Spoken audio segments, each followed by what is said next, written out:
Hoje nós vamos ao estudo de número 3 do Novo Nascimento. Esses estudos foram preparados pelo pastor Stephen Davey. Nessas duas últimas aulas estivemos descobrindo algumas coisas importantes na conversa do Senhor Jesus com Nicodemos. Primeiro, vimos a declaração sobre o renascimento, o que significa, e depois sobre a decisão de receber a salvação. Ou seja, ninguém é salvo por uma reforma moral, ou por começar a frequentar uma igreja, ou por frequentar algum estudo bíblico. Somos salvos por meio de uma decisão que tomamos, uma transação que ocorreu em algum momento de sua vida em que você foi trazido das trevas para a luz maravilhosa. Eu acredito que existem muitas pessoas que acham que são cristãos, mas eles nunca tomaram a decisão de receber o dom, o presente da vida eterna em sua vida. Agora chegamos à última parte desse estudo, os primeiros 21 versículos do Evangelho de João, com uma questão muito importante que aparece nos últimos comentários que Jesus fez a Nicodemos. E isso é uma demonstração do que é uma verdadeira conversão. Ou seja, como saber com certeza que você tem de fato a vida em Jesus Cristo? Quais são essas evidências? Bom, eu vou lhe dizer francamente, não posso saber com certeza sobre a sua vida. E você não pode saber com certeza sobre a minha. É como tentar descobrir se uma pessoa está apaixonada. Você não está realmente certo de que ela tem amor no seu coração. Só a própria pessoa sabe se ela está realmente apaixonada. Contudo, você pode ver as evidências disso. Você vê como eles se comportam de maneira diferente e fazem todo tipo de coisas estranhas. Estas são evidências de que existe paixão. Eu me lembro quando eu estava apaixonado. Me apaixonei pela menina que seria minha esposa mais tarde. E eu me lembro de andar pela calçada da universidade. Ela tinha colocado um bilhete dentro da minha caixa de correio. E era um daqueles bilhetes maravilhosos. Você sabe como é. Eu estava lendo tão absorvido por aquelas palavras que literalmente meti a cabeça num poste na calçada. Arrancou até cabelo da minha cabeça. Você não acredita, não é? Bom, eu acho que é isso que Jesus tem em mente quando ele fala sobre manifestação. As evidências do novo nascimento. Abra sua Bíblia em João, capítulo 3, versículo 8. Jesus diz, "O vento assopra onde quer, e ouves a sua voz, mas não sabes de onde vem, nem para onde vai. Assim é todo aquele que é nascido do Espírito." Então Jesus diz, você não pode ver esta ação invisível, chamada de salvação, mas você pode ver as evidências. Você pode ver a ação do Espírito na vida das pessoas que têm fé em Jesus Cristo. Mas o que exatamente são essas evidências? Bom, Jesus fala a respeito delas no versículo 20 de João 3. Ele conclui suas declarações a Nicodemos dizendo, "Pois todo aquele que faz o mal odeia a luz e não vem para a luz, para que as suas obras não sejam reprovadas." Em outras palavras, quem faz o mal diz, "Me deixe, eu gosto de mim do jeito que eu sou. Não me dê a verdade, porque ela machuca." O versículo 21 continua, "Mas quem pratica a verdade vem para a luz." Você percebeu que ele não disse, aquele que pratica boas ações vem para a luz? Ele diz, aquele que pratica a verdade. Verdade é um termo amplo do Novo Testamento. Você deve determinar, a partir do contexto, qual aspecto da verdade está sendo comunicado. Bem, o contexto dessa passagem fala sobre a verdade do renascimento. Portanto, fala sobre aqueles que praticam a verdade no que diz respeito ao renascimento ou ao nascer de novo. Bem, volte ao versículo 3. Vamos dar mais uma olhada. Jesus respondeu e disse-lhe, na verdade te digo, esta é a verdade, que aquele que não nascer de novo não pode ver o reino de Deus. Agora, o que acontece quando uma pessoa pratica a verdade do renascimento? O que acontece em seguida? Olhe para a segunda parte do versículo 21 mais uma vez. O que você descobriu? Que ele vem para a luz. E em seguida, suas obras se manifestam tendo sido feitas em Deus. Olha só, eu deveria fazer mais boas obras, mas as boas obras que eu faço não são para que eu possa me tornar filho de Deus, mas sim porque eu já sou um filho de Deus. Eu não faço boas obras ou tento viver uma vida pura a fim de que eu possa ser aceito por Deus, mas eu faço isso porque eu já fui aceito por Ele. Não para que eu possa entrar no céu, mas porque eu estou a caminho do céu. A pessoa vem para a luz ou para a verdade, e aí a pessoa vive como filho da luz. Portanto, descobrimos uma coisa interessante. Existem evidências que apontam para o novo nascimento. Eu fiz uma lista de evidências esta semana a partir do Evangelho de João e da primeira epístola de João. Mas a lista ficou muito grande para passar aqui nessa aula. Por isso, separei 3 que eu acredito serem as evidências mais críticas de que você realmente está na luz, que você com certeza experimentou o novo nascimento. A primeira evidência se encontra em João capítulo 13, versículo 34. É o amor persistente na vida de alguém que nasceu de novo. Jesus disse: "Um novo mandamento vos dou, que vos ameis uns aos outros, assim como eu vos amei a vós, que também vós uns aos outros vos ameis. Nisso todos conhecerão que sois meus discípulos, se vos amardes uns aos outros." Agora, o que eu acho interessante aqui é que Jesus diz: "Este é um novo mandamento." Eu achava que ele já tivesse dado esse mandamento. Na verdade, parece meio familiar. Vamos dar uma olhada onde apareceu pela primeira vez. Em Mateus 22, versículos 36 a 38, os fariseus vieram para lançar uma cilada contra Jesus. Eles perguntaram: "Mestre, qual é o maior ou o primeiro mandamento?" Vamos parar um pouco, porque você precisa entender o peso desta questão. Os rabinos e os escribas haviam determinado que, assim como haviam 613 letras hebraicas nos 10 mandamentos, que deveria então haver 613 leis distintas no Pentateuco, ou nos livros das leis, os 5 primeiros livros do Antigo Testamento. Os rabinos então dividiram os 613 mandamentos em comandos positivos e negativos. Havia então 247 comandos positivos, um para cada parte do corpo humano, de acordo com os seus cálculos, e 365 comandos negativos, um para cada dia do ano.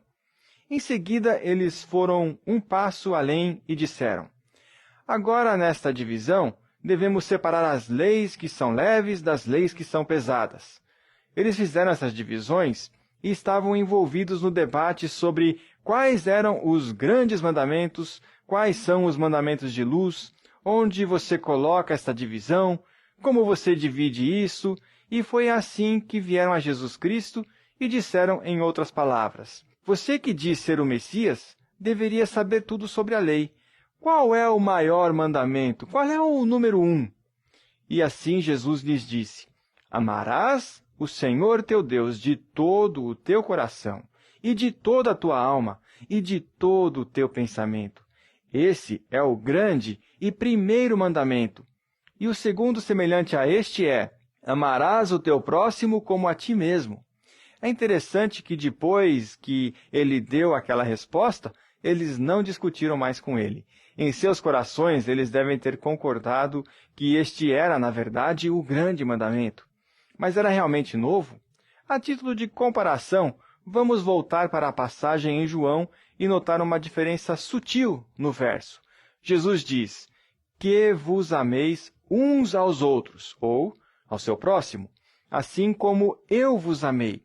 Tem algo novo aqui. Como Jesus Cristo os amou? Consequentemente, com o sacrifício próprio, sem colocar qualquer condição. De fato, depois de investir 3 anos de sua vida em seus discípulos, todos eles iriam abandoná-lo ou rejeitá-lo. Somente João presencia a crucificação, mas ele ainda os amava e esta era a prova de seu amor. Não sei se você já viu uma caldeira industrial. Como é que se faz para saber se a caldeira está cheia ou vazia? Não dá para tirar a tampa e olhar para dentro? É grande demais. Mas ao lado da caldeira, há um tubo de vidro que indica o nível de água da caldeira. Se a água no medidor está pela metade, a água na caldeira também está pela metade. Se a água no medidor está baixa, a água na caldeira também está baixa. Então dá para saber quanta água tem dentro olhando para o instrumento de medição. Qual é o instrumento de medição para saber se amamos ou não a Deus? É uma coisa que não conseguimos medir, não é mesmo? Qualquer pessoa pode dizer que ama a Deus, mas Cristo nos dá um indicador, e este é o quanto amamos o próximo. Portanto, a questão não é, você nasceu de novo, porque você diz que ama a Deus? Não. A pergunta é, você que nasceu de novo, o amor que você tem pelos outros é visível? Esta é a primeira evidência. Vamos ver a segunda evidência do novo nascimento. Vamos chamar esta evidência de um estilo de vida sensível. Esta sensibilidade se manifesta de maneiras diferentes. A primeira maneira a qual eu quero chamar a sua atenção é a fome pela palavra de Deus. Deixe-me dizer assim, se você quer ter um contato íntimo com Deus, então o seu contato com este livro não pode ser eventual.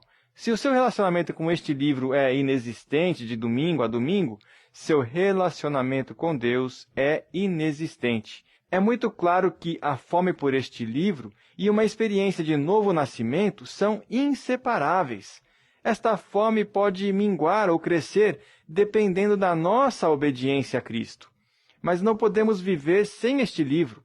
E ele nos diz em 1 Pedro 2,2: desejai ardentemente como crianças recém-nascidas o genuíno leite espiritual, para que, por ele, vos seja dado crescimento para a salvação. Este verso tem várias implicações. A primeira implicação é que aqueles que nascem de novo terão desejo pela palavra, assim como um bebê recém-nascido deseja ardentemente o leite. Em outras palavras, se você nasceu de novo, você terá desejo pelo leite da palavra de Deus, como um recém-nascido anseia pelo leite de sua mãe.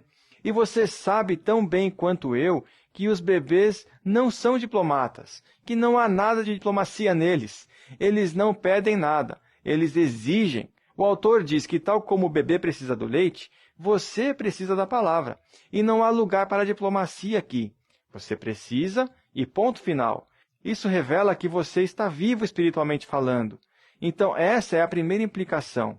A segunda implicação deste versículo é que aqueles que nascem de novo crescerão por alimentar-se da palavra, assim como um bebê vai crescer pela ingestão do leite.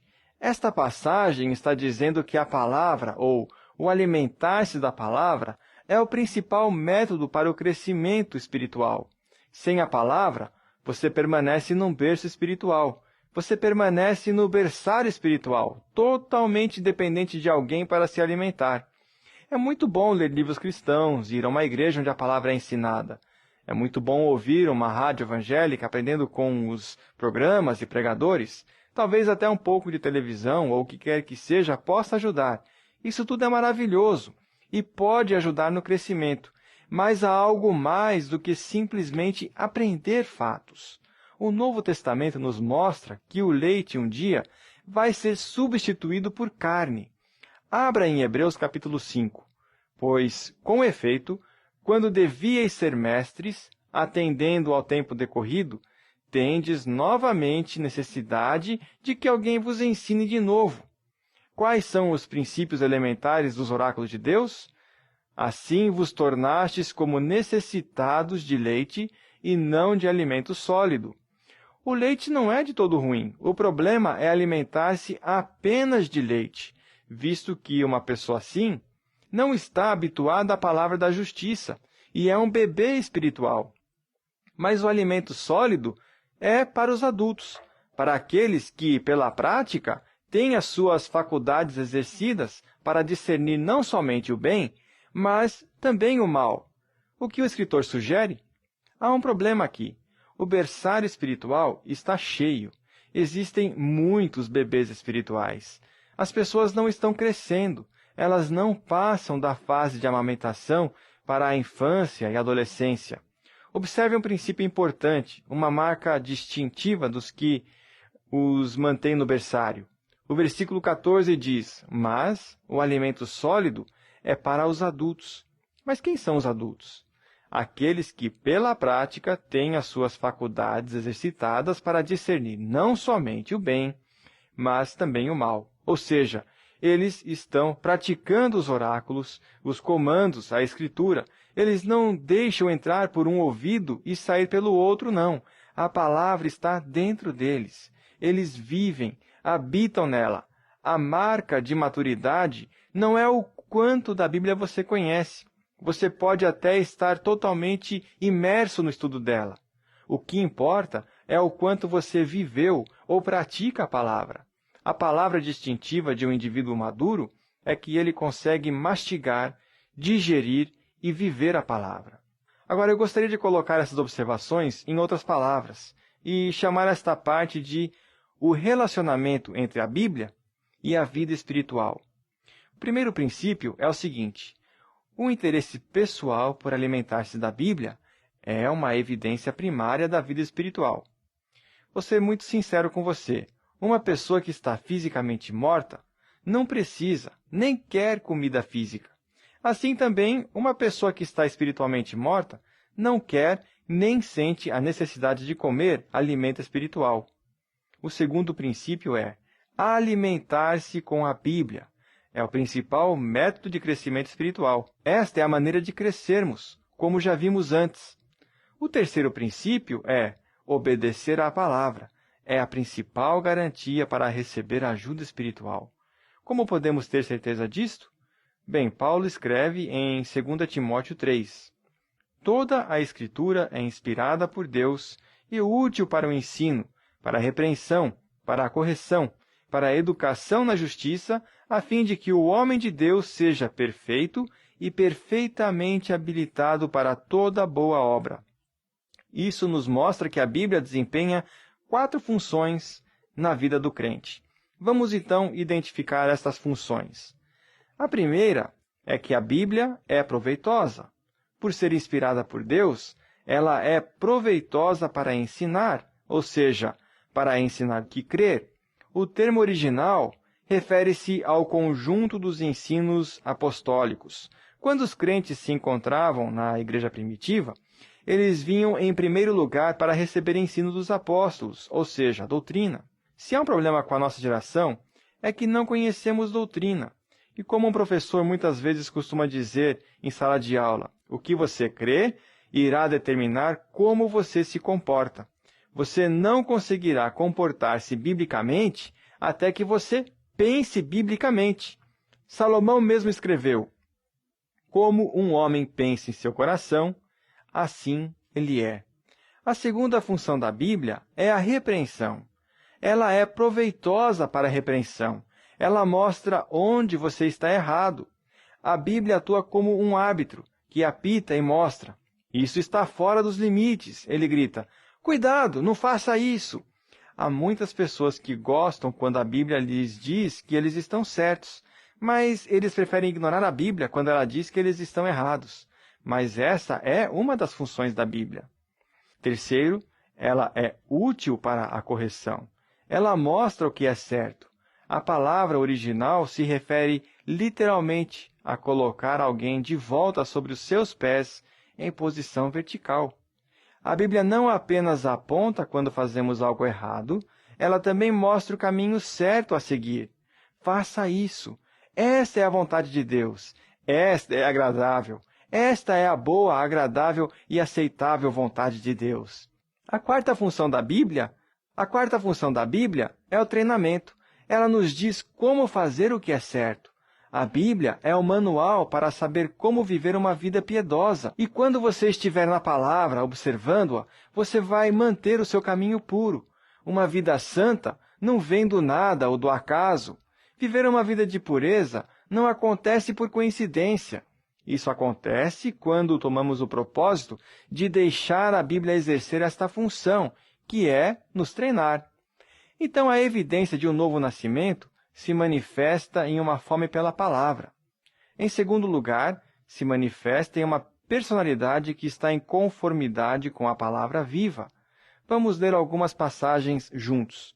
Nisto sabemos que permanecemos nele, e ele em nós, porque ele nos deu o seu Espírito. Como sabemos que temos o Espírito? Pois bem, Paulo diz, o Espírito testifica com o nosso Espírito que somos dele. Em Gálatas 5 diz, o fruto do Espírito é amor, alegria, paz, longanimidade, benignidade, bondade, fidelidade, mansidão, domínio próprio. Efésios capítulo 5 diz, pois outrora erais trevas, porém agora sois luz no Senhor. Andai como filhos da luz, porque o fruto da luz consiste em toda bondade e justiça e verdade. É por isso que eu amo os inspirados escritos de Paulo. Ele continua e nos dá uma pequena dica sobre esta luta. Você reparou no que ele disse no versículo 10? Provando sempre o que é agradável ao Senhor. A palavra provando pode também ser traduzida por tentando aprender e se refere a testar a partir da experiência. Ela reflete claramente o que é a experiência cristã. Quando não passamos por determinado teste, aprendemos com ele. Nós não ficamos nos defendendo nem discutindo. Nós permitimos que a Bíblia nos diga, aquilo estava errado e aqui está o que é certo. Isto leva a uma mudança em minha vida. Isto é o que significa ter uma vida sensível à palavra. Talvez você diga, muitas vezes eu não consigo fazer o que eu deveria fazer. Eu fracasso. Ao olhar ao dia a dia da minha vida, parece que eu tenho mais fracassos do que sucessos. E a verdade é que, como Paulo disse, eu reconheço que na minha carne não habito bem. E o que eu quero fazer, eu não faço. E o que eu não quero fazer, isto eu faço. Isso significa que eu não sou salvo? Isso significa que eu preciso ser salvo de novo? Quero responder a esta questão apresentando uma outra evidência do novo nascimento. Outra evidência de que você nasceu de novo e que você tem um coração arrependido. Você se lembra de quando o anjo apareceu a José de noite para confirmar que o que estava acontecendo com Maria era realmente de Deus? Ele disse a José, eu quero que você dê este menino um nome. Eu quero que você o chame de Jesus, porque ele salvará o seu povo dos seus pecados. A palavra Jesus, ou o nome Jesus, é o equivalente grego do nome hebraico Josué ou Yeshua. Ambos significam a mesma coisa, libertador, salvador. Josué é uma prefiguração de Jesus, porque Josué libertou os filhos de Israel. Jesus salva a todos que colocam nele a sua fé. Implícito nesse nome está não apenas que ele salva o pecador, mas também que temos de admitir que somos pecadores. Você sabe que há muitas pessoas que não são salvas? Sabe por quê? Eles acham que não precisam ser salvos. Você já conversou com alguém assim? É uma grande confrontação falar a alguém, você precisa ser salvo. Por quê? Porque a Bíblia diz que você é um pecador. Porque todos pecaram e destituídos, separados estão da glória de Deus. Jesus Cristo veio para buscar e salvar aqueles que estão perdidos. Eu, um pecador, eu nunca matei ninguém, eu vou à igreja, eu dou dinheiro para a caridade, eu sempre cuidei bem dos meus familiares. Pecador? É assim que a Bíblia chama cada um de nós. Então, há duas confissões que são evidentes na vida de um crente. A primeira confissão é o que eu chamo de abrangente. Isso acontece no dia em que somos salvos. Quando vamos a Deus em algum momento da nossa vida e abrimos nosso coração diante de Deus, admitindo, Deus, tudo em mim é pecaminoso. Eu preciso ser salvo. Eu sou um pecador. Você já fez algo parecido? Eu tinha 6 anos de idade. Só me lembro vagamente. Estava na sala de estar com minha mãe e ali, ao lado do sofá, me ajoelhei e orei. Eu não me lembro do que eu disse, mas eu me lembro de que cresci e me lembro que na adolescência eu não vivia nem um pouco como o cristão deveria viver. Eu não era viciado em drogas, eu não estava em conflito com a lei, eu não era vocalista de uma banda de rock. Eu era filho de missionários que ia à igreja todos os domingos, mas cujo coração não se importava nem um pouco com Deus. Não havia evidências de um novo nascimento. Eu ficava super irritado quando eu tinha 17, 18 anos, e minha mãe entrava no meu quarto, às vezes com luzes apagadas, se sentava na beira da minha cama e dizia: Steven, você é realmente um cristão? Eu dizia: sim, senhora. Ainda bem que as luzes estavam apagadas. E ela dizia: bom, eu não vejo qualquer evidência disso, mas eu amo você. Boa noite. E eu não tinha nenhum motivo para ter certeza da minha salvação pela maneira que eu vivia. Certa noite, aos 18 anos de idade, eu saí da minha cama e de joelhos eu fiz o que eu estou falando aqui, quando eu falo de uma confissão abrangente inicial. Eu tinha tanto medo de um monte de coisas que eu disse rapidamente: Senhor, salva-me se eu não for salvo. Eu só quero ter certeza. Eu queria ter certeza de que um dia iria ao céu. Depois eu iria viver minha vida do meu modo, como um medo terrível de que a igreja tinha sido arrebatada e eu tinha ficado para trás. Eu costumava sair da cama e andar na ponta dos pés pelo corredor para espiar o quarto dos meus pais, só para ver se eles ainda estavam lá. Eu estava com muito medo, porque eu não tinha provas de que, se a igreja fosse arrebatada, eu também seria arrebatado. Por quê? Porque não havia evidências na minha vida de que eu tivesse experimentado o novo nascimento. Uma noite, ainda com 18 anos, eu me ajoelhei e disse: Senhor, eu sou um pecador, e desta vez eu sei o que eu preciso dizer, e eu sei que eu preciso dizer isso de coração. Eu quero que você me salve. Eu te dou a minha vida. Eu recebo o dom da vida eterna. Não há nenhuma fórmula mágica. Na verdade, você sabe que não existe uma oração no Novo Testamento chamada de oração para a salvação. Não existem palavras mágicas, mas sim o arrependimento, quando admitimos que somos pecadores e recebemos a Jesus Cristo como nosso Salvador. Se você nunca fez isso, em algum momento da sua vida, você nunca nasceu de novo. A salvação é gratuita, mas você precisa pedir para ser salvo. Bom, esta é a confissão inicial, ou global, que é o que João quer dizer quando disse: Filhinhos, eu vos escrevo porque os vossos pecados são perdoados, por causa do seu nome. Agora, se eu paguei a conta de luz, por exemplo, eu não vou ficar sentado no sofá à espera de algum sentimento agradável que me convença de que realmente paguei a conta. Não, eu sei que paguei a conta. Eu abro minha carteira e vejo o recibo, que diz que a conta foi paga por inteiro. Se eu não achar o recibo, é grande a possibilidade de eu não ter pago a conta. Alguns crentes vivem em agonia. Por quê? Porque não tem aquele sentimento agradável.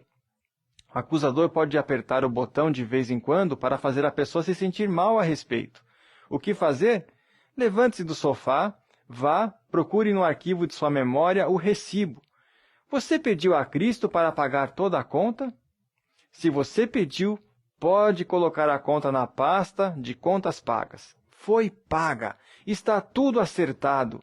Não há um problema com esta confissão abrangente. Eu confessei a Deus a minha pecaminosidade, e eu sei que Ele me perdoou, e nisso eu encontro a segurança eterna. Ou seja, assim como eu não era suficientemente bom para ser salvo, então eu sei que no futuro eu não posso ser mau o suficiente para reverter a salvação.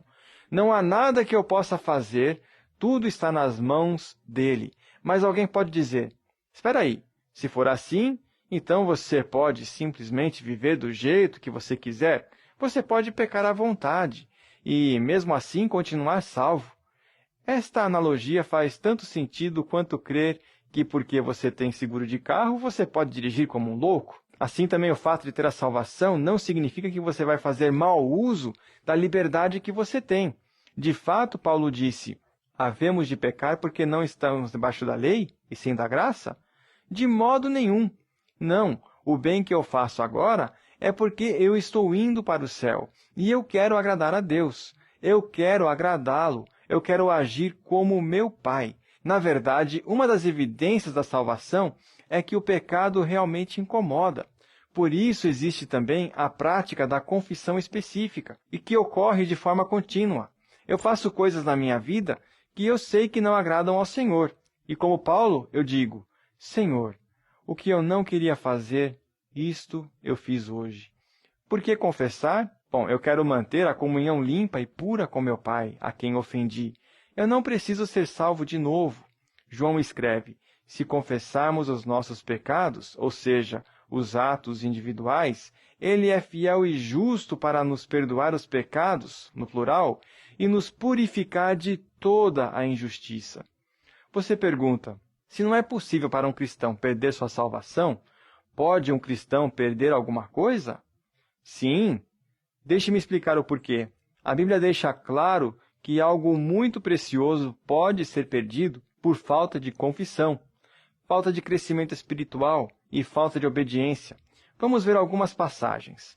Em Mateus 6:1, Jesus disse, guardai-vos de exercer a vossa justiça diante dos homens, com o fim de serdes vistos por eles. De outra sorte, não tereis galardão junto de vosso Pai Celeste. Mateus 10:42. E quem der a beber, ainda que seja um copo de água fria, a um destes pequeninos, por ser este meu discípulo, em verdade vos digo que de modo algum perderá o seu galardão.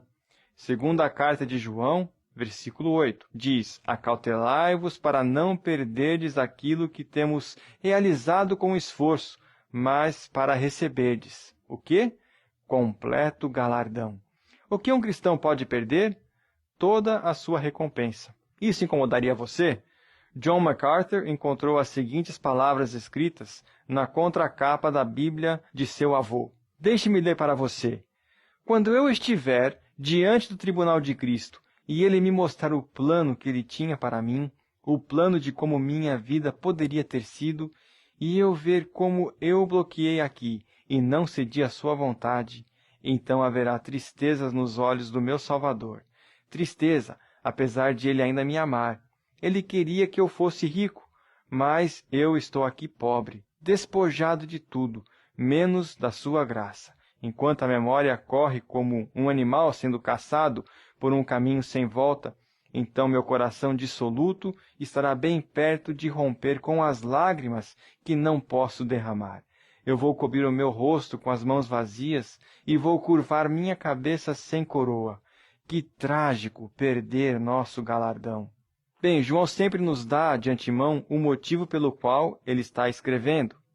Vamos rapidamente ver algumas das razões pelas quais ele escreveu os livros bíblicos.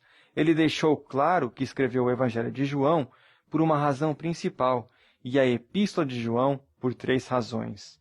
O Evangelho de João foi escrito e nós já vimos este versículo antes. Jesus, pois, operou também, em presença de seus discípulos, muitos outros sinais que não estão escritos neste livro. Estes, porém, foram escritos para que creiais que Jesus é o Cristo, o Filho de Deus, e para que, crendo, tenhais vida em seu nome. Para que existe o Evangelho de João? Para que possamos nascer de novo. Agora, por que ele escreveu a Epístola de João, da qual já lemos? Bem, 1 João 1,4 diz, estas coisas, pois, vos escrevemos para que a nossa alegria seja completa. Em outras palavras, para que eu e você possamos viver com alegria neste planeta Terra. Se seguirmos o que está escrito, teremos alegria. 1 João 2,1 diz, filhinhos meus, estas coisas vos escrevo para que não pequeis.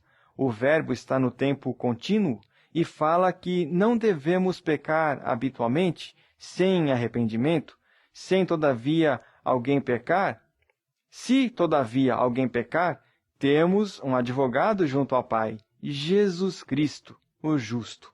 Então, a segunda razão pela qual a Epístola de João foi escrita é para que vivamos em pureza, fugindo do pecado.